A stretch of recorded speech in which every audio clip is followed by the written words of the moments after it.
When people are released from jail, they have the responsibility to appear in court. But some of these people choose to go on the run. They go back home to mommy. And that is when these guys come into the picture. So sit back and listen to the Off the Hook podcast with Chad and Rob. Very fine people on both sides. These are real stories, but the names have been changed.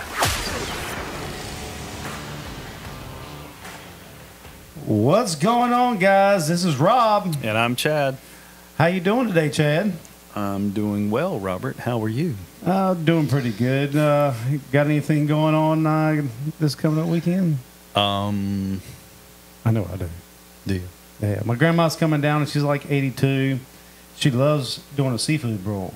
Oh, yeah. Good stuff. Yeah, Love it's it. good stuff. But everybody has their own ways of doing it, and I like my way as their way. And then once I told Chad this morning about it, he about threw the fuck up. I like boiled eggs in my seafood broil. Said nobody else. Yeah, I like, mussels. That ain't got nothing to do with boiled egg, man. Mussels are all right in them. Yeah, mussels are good. I like kielbasa sausage about the size of your fingers. Thick like my fingers. Yeah, shrimp, corn, sausage, boiled eggs. Of course, he's not going to eat it. You ruin it. Everything else you said was good until you got to that point. Yeah, I mean, it's good, though. I love it. All right, next subject. So, tell us, Chad, where you were at this past weekend.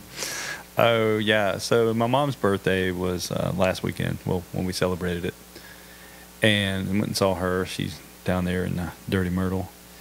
And while I was there, I was looking on social media, and one of our friends, Christopher Threet. What's up, Chris?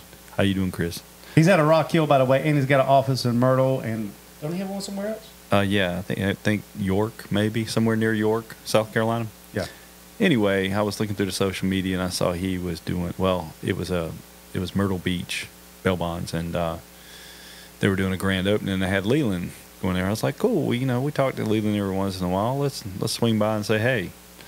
And I go by. It's literally 5 minutes from my mom's house, and so we all rolled. We were out eating lunch, and swung by there.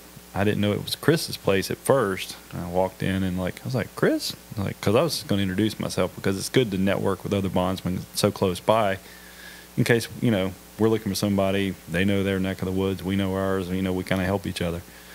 So walked in and was like, hey man, what's up? And Leland was there with his wife and said hey to him, and it's like, man, Rob and I tried to get up with you, dude. We wanted to take you fishing. So, yeah, Leland, if you're watching, dude, we got mahi and kings and king mackerel and I'm gonna call you, Leland. Cobia, and we're gonna make this work. Dude, you're missing out. You only can catch so much in that river that you fish in. Right? We got the good stuff here, and man. So, come here. So I was actually hunting a guy on Saturday. Oh yeah. And so Chad sends me a picture of everybody together, and I'm like, damn, I missed that. Yeah, I know you wanted to be there. And then I FaceTime him, and he was like, and Chris takes the phone from him. He's like, hang on a second. And he says, I say hey to Leland real quick. And they're like, come down here. I'm like, I can't. I'm hunting a guy right now. And a few hours later, had him. Sent a picture. Had him. Boom. That's going to be another story. That's a good one. Yeah. I tell you what, you boys. Yeah, Chris just posted one. He got either late last night or this morning. He had on his social media that they were hunting, and they got one. That was awesome. So I see the boys doing good. Yes. It was a big shout out to Chris, doing a good job in South Carolina. Leland, it's good to talk to you again. I'm sure Chad it was great to see him again. So we're gonna get right into this episode, which is going after Mr. Red in Chris's little area, the York Rock Hill area. York, yeah. So here we go. I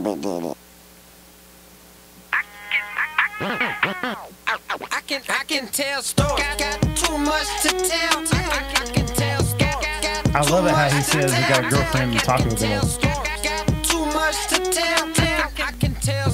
And okay, so Mr. Red out of the Rock Hill, South Carolina area, he $10,000 bond out of Onslow County, which is Jacksonville, North Carolina. With military, domestic violence and identity theft. So this guy worked with the military as some sort of computer expert. Oh yeah, that's right. Remember that? Yeah, This was back when we were talking about things you can do on there that he has access to. And it's funny when we're writing these things, like things come up out of nowhere, like, oh shit, remember this? Yeah. Well, this is old. I mean, this is how this has been. 17. Yeah, 2017. So it's an older story. So we pull these folders out, and everyone's got a story when they're thick files from all the stuff that we do in order to find somebody. And this guy was hiding hard. I mean, he had the whole family hiding him, everything. So we'll get into that, tell you more about kind of what we ran into. How did it start, Rob? Well, missed court. He missed court, and I remember writing the bond up in Jacksonville. I still remember it to this day. Like, Mama was coming up there from Rock Hill to come pick him up, and I met her there and got him out. And everything seemed like a really good bond. Right. And so him and Mama fooled Chad and myself. Just goes to show you that, I mean, you can't base a book by its cover, right? You can't. It goes with these bonds and people, you think that they're going to do the right thing. Not always. I mean, everything can look good and things happen. Like we say, these cases go on for quite a while. And in that period of time, things happen. People continue to rack up other charges, or life happens and you don't know where it's going to take you. So he missed, and then when he misses court, you're like, shit, this can't be right. This got to be something to this. Yeah, we talked to this guy. I remember we talked to him. We thought that, he was good. We got him, to where he's going to take care of this. And so he was leading us on. Him and his mom were leading us on, right? So like we've said in previous episodes, that we only have a certain amount of time to get him. Well, time was starting to run out, and we had to do something fast. So Chad said, all right, we got to pull the trigger. We got to go out to Rock Hill. So we go get a rental car. And that's funny. We'll tell you about it. It's coming up here soon. We go get a rental car. We go out there, right? And we find out where Mama lives in an apartment complex. Mm-hmm. And we found out he's got a baby mama there also. She lives across town. Yep. On an Indian reservation. Oh, God, yeah. So you got to be careful with how you proceed with things in that area. Yeah, and then we found out while we're there, we go to Mama's house and we speak with the neighbor. The neighbor told us he ain't seen him in a couple of weeks. And that's where he was supposedly living. And so we also reached out to the police department there in South Carolina, in Rock Hill, and they told us that he also had a warrant there for a domestic violence charge. Which more than likely is why he was dipping us. Yeah. He kind of got, piled on. Right. And let's see, once we found out he was wanted there and we found out where the girlfriend lived, we went over to the Indian reservation that she lived on. It's a small one. It's not a big Indian reservation. Yeah, it's not like what you might be thinking. It's a regular community that just happens to have a sign that said this is Indian property or Native American property or something like that. And so we go talk to the next door neighbor of the girlfriend's and come to find out it's her grandmother. I think so, yeah. So there was a lot of people staying there, and they were real, helpful. They did not like him. They didn't like him around their granddaughter, and invited us in and was telling us everything that happened in the past that they were aware of, and wanted to help us completely get rid of them. Yeah, take the problem out of the equation.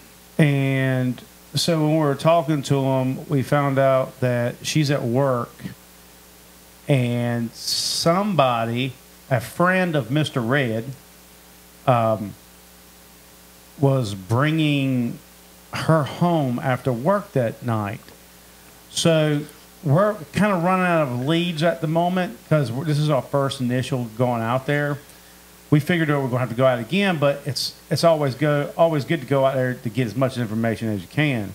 So it's on Cemetery Road. Yeah, imagine sitting on Cemetery Road in the middle of the night watching cars go down the desolate road.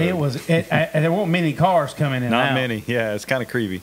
So this little car comes in that was described by the grandmother, comes in, drops her off, doesn't stay long at all, and leaves. So we think, like, okay, this guy, could be dropping her off and going back to where our guy is. Yeah. Right? Yeah, and everything, there's a lot of stuff going through our head at the time because we don't really know what to expect. So we kind of we're tucked in beside this old trailer, and he comes out, and we kind of just follow behind him, but we keep a good length between us.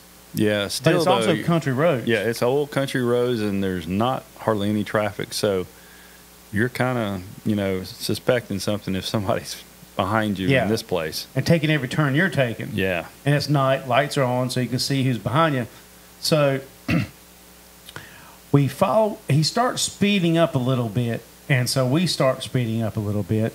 He gets on 77, the interstate. Oh, yeah. And he starts hauling ass. So what do? We start hauling ass right with him. We get up to 120, right? I don't know about 120, but we're giving it all she had. I'm driving.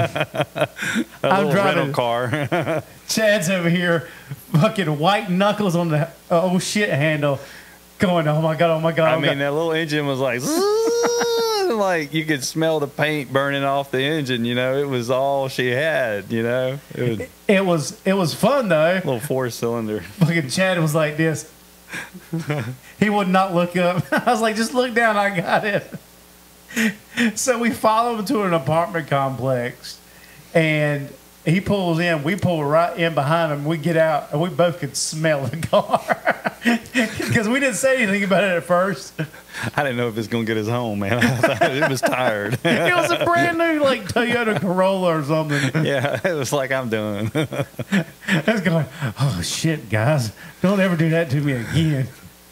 So, all right, so we go in behind this dude, and we get out, and Chad, all right, it takes a whole lot to piss this man off.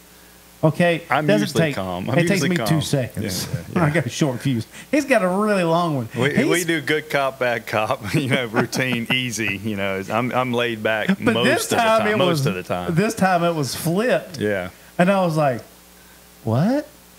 That's what I'm supposed to do. So we get to talking to him, and he's scared to death. He's about to shit himself. I see a car seat in the car. Mm-hmm. And I'm like, you ain't got a child in here, do you? He's like, no, they're in the house. I said, let's go talk. So he invites us in, and we come in, and it reeks of weed with the kid there, and his girlfriend's there. And so ding, ding, ding goes off my head. I'm like, well, if you don't cooperate with us, we're just going to turn you in to DSS. And Child Protective Services, I mean, you're in here like getting some little kid messed up. This is horrible. So he works with us and tells us, look, he really doesn't know where he's at. He ain't seen him in a couple of weeks. So let's see. Once we leave, we're kind of out of leads at the moment. Yeah. And so Chad makes a decision. Hey, let's go back home because we got a long ride. And it sucks. I mean, when that's all the way near Charlotte, North Carolina, Rock Hill is, and like from where we're at, that's a good 4.5 hour drive. And we fully expect to come back with somebody when we make that trip. And it sucks. It's a long drive home empty-handed. You're going with your tail tucked between your legs. Yeah. But we're not completely done. Not done. Time's not over yet. We're not going to give up. You know, we don't give up. It's like that guy this past Saturday when I talked to him on the phone that first of the month. Just like we tell everybody that misses on us, hey, if you don't take care of this, we will come find you and we will come put you back in jail. Yeah, we have a map in our office. You guys can't see it, but it's up on the wall. It's one of the United States. And we have little push pins on a lot of, we started doing that when Rob came on, of all the places that we travel to get people. And we have a lot of pins on that United States over here, and we refer people to that map when they come into our office, and we say, look, that's where we've been, and we've come back with a person from every one of those trips. So you might want to, we just plant that seed so that, when they're going through this process, that they're going to think twice before they... It's almost like this bond I wrote. Was it last week I wrote? Oh, the guy that's checking in. And he's checking in. He's sending screenshots of his itinerary and everything. Yeah, for work. Which is great. It's great, but he's doing a lot of extra.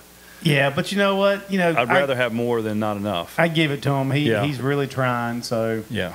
So anyway, we come back, and at this time we're watching social media. We're watching all the family. Yeah, he knows he's already cut his social media off, but family doesn't.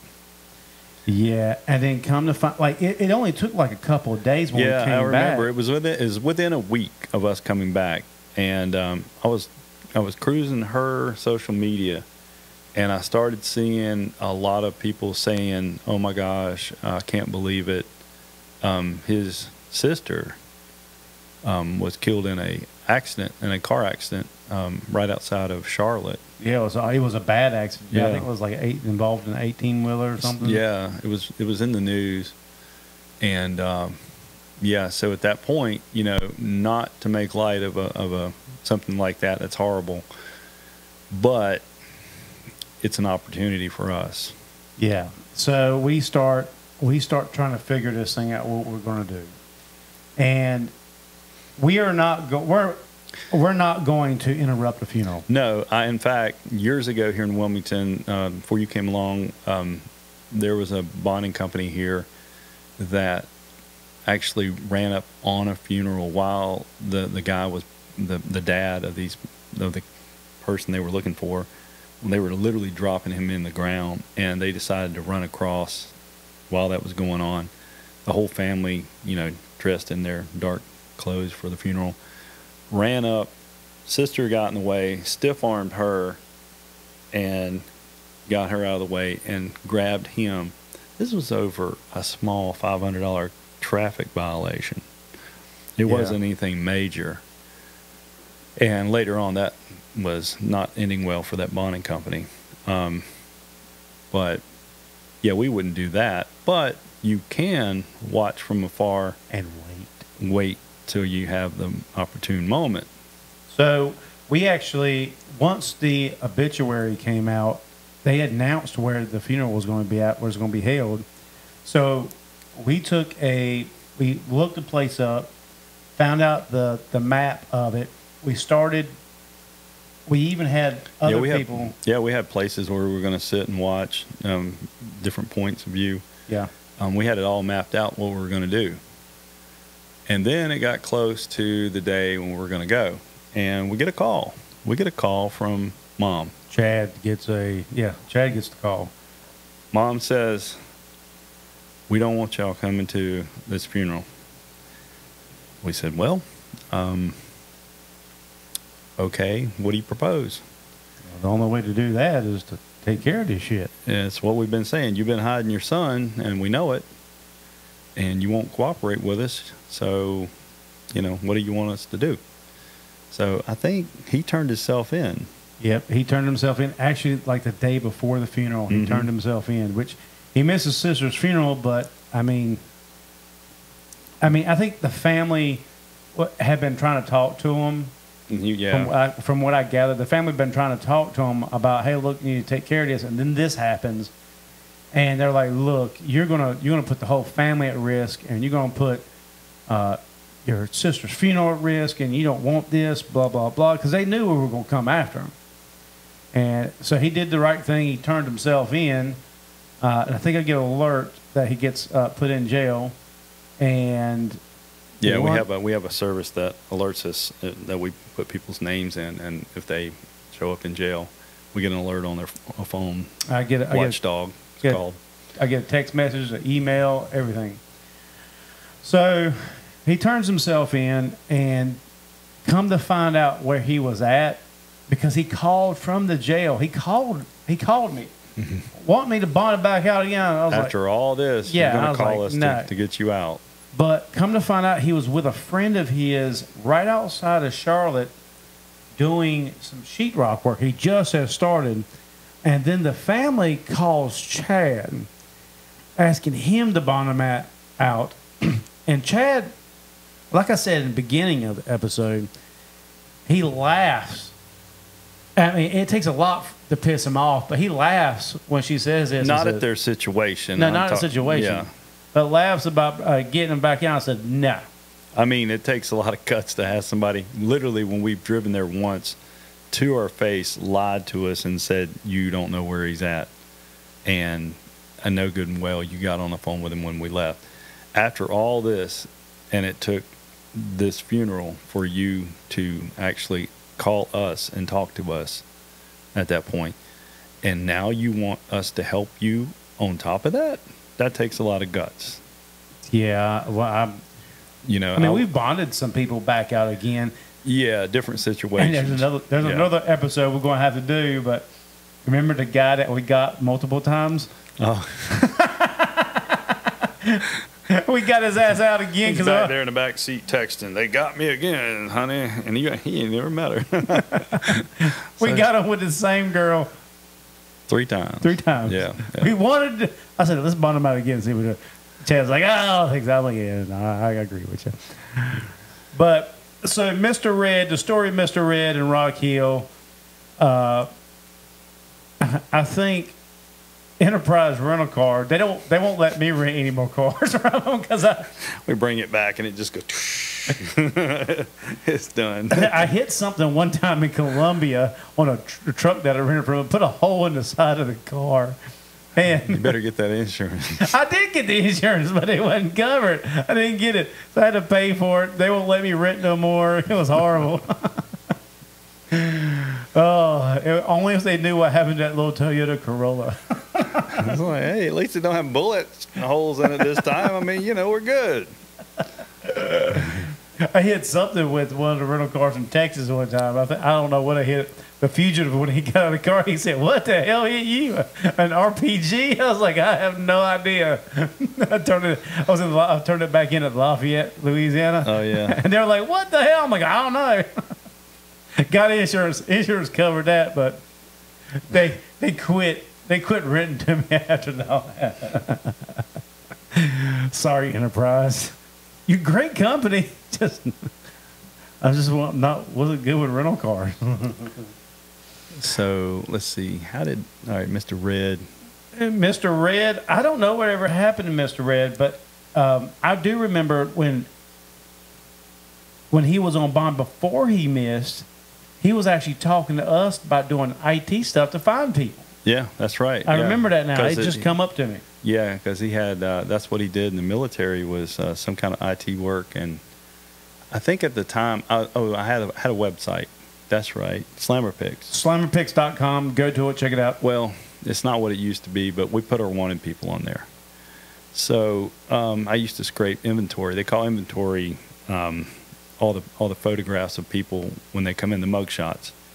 And scraping is where a computer system goes and it takes all the material at that time, brings it back to our site, and posts it. And every jail has inventory. So we used to do multiple jails and put up a mugshot website. But the purpose, actually, I had a newspaper article written about it when we caught a person up in New York, kid that ran from us. It was a friend of mine, another bondsman. And he was up there selling drugs, and a lady found my story that I posted. And this was, God, that Slammer Pics has been around for 10 years. And called us, because at the bottom it says, if you see this person, call this number, blah, blah, blah. Turns out there was 3 other law enforcement agencies that were looking for this guy, but they didn't have enough information. I had Massachusetts, New York, it was like 3 different states that called me, law enforcement. And with our information, we were able to get a hold. They were able to get a hold of him in New York City, and he had a gun on him. And about 3 days. So that was the success that I had at first with that website. So I've continued to use it, and it's pretty cool. But yeah. Well, everybody, if go to Slammer Pics, check it out, slammerpics.com. You can also check us out on YouTube, Off the Hook Podcast. We are creating some more stuff for the YouTube channel. We're actually adding some more cameras. We got a switch here that we're going to have like 3 cameras set up, and we're going to try to make it a little better for you guys. We're going to make it fancy, Yeah, with those different angles. And we're trying to do better, especially with lighting and stuff like that. So we're working this out, trying to make it better for you. Because I've got some good reviews off of Facebook and our social media, Facebook, YouTube, even on Spotify. I've got a lot of people that respond back who likes our stuff, and I think Chad content. Yeah, our content. And Chad did a great job with coming up with this idea, and I'm glad he started it, and it's going to be awesome to keep going from here. And I can't wait to have plenty more. We'd like to hear from you guys if there's something you want to hear about that pertains to anything in the field of what we do. We'd love to do a story on it. A person that that might want to come on. We're releasing one soon. That's wait a minute. This is ahead of that. Yeah. We kind of record a little bit ahead of ourselves. So. We have to stay a little bit ahead, So we're going to kind of tone it down on some topics, because by the time they come out, it's old news. Especially with the news today, it changes every day. Trump getting shot, Biden stepping down, all that. Harris still laughs like a hyena. Harris, really? Come on, guys. Let's go, Brenda. Harris is somebody who couldn't even win in the preliminary. I mean, she stepped out because, what was it? The crazy man, Bernie. I don't know. Bernie beat her. Buttigieg beat her. I mean, she was last, and now you guys got to do better. Look, this is like a cartoon watching this shit on TV every day. It is. It's hilarious. I don't watch the news much. I hate the news. I watch a little bit of it just to kind of keep up, see what kind of crazy. Media, you can't help it. Everybody's posting about it. So I know it's. And you don't know what's real and what's not, but we do know that Harris is not a good pick. Well, I mean, I know you guys. Some of you guys are like anybody but Trump, but somebody else other than her. I'm just ready for gas prices to come back down, man. Food prices come back down. Food prices.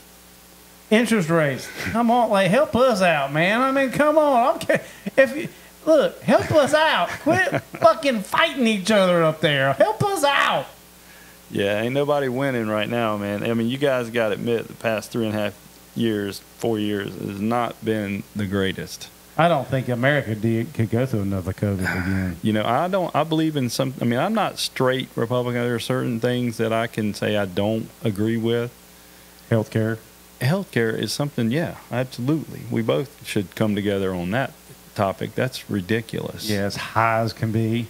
Costs so much. You can't, I thank God, I got, my doctor is pretty cool. I pay him $100 to just go see him, and, Yeah, but when you need a surgery and, they talk about an aspirin costs you $50 in a hospital. What the hell is that all about? Suture. I was a surge tech in school for a while, and I had a suture rep come and visit us, and he was talking about, we're talking thread, it's cents to make, a couple of cents, 50 cents, and then you talk about charging $100 plus for a suture. If you get a breakdown of your bill, it's insane. It shouldn't be that way. Anyway, getting too far off topic here, but I thank you guys. We thank you. We love you. And we always mean it. And if you could tell, like on the back of my computer, if you look, hello, take a look at that. I'm just saying, Chad's got something going on, guys. It's in the works. It's in the works. It's going to take a while, but I'm working on it. Well, until next time, keep up with us. We love you. We mean it. I'm Rob. I'm Chad saying peace out. Later, guys. You've been listening to Off the Hook with Chad and Rob. We hope you've enjoyed the show. Make sure to like, rate, and review. And be sure to follow us for notifications for another exciting episode. But in the meantime, you can go to our website at www.offthehookbail.com to see more. So until next time, stay out of trouble, or it'll be you that needs to get off the hook. See you soon.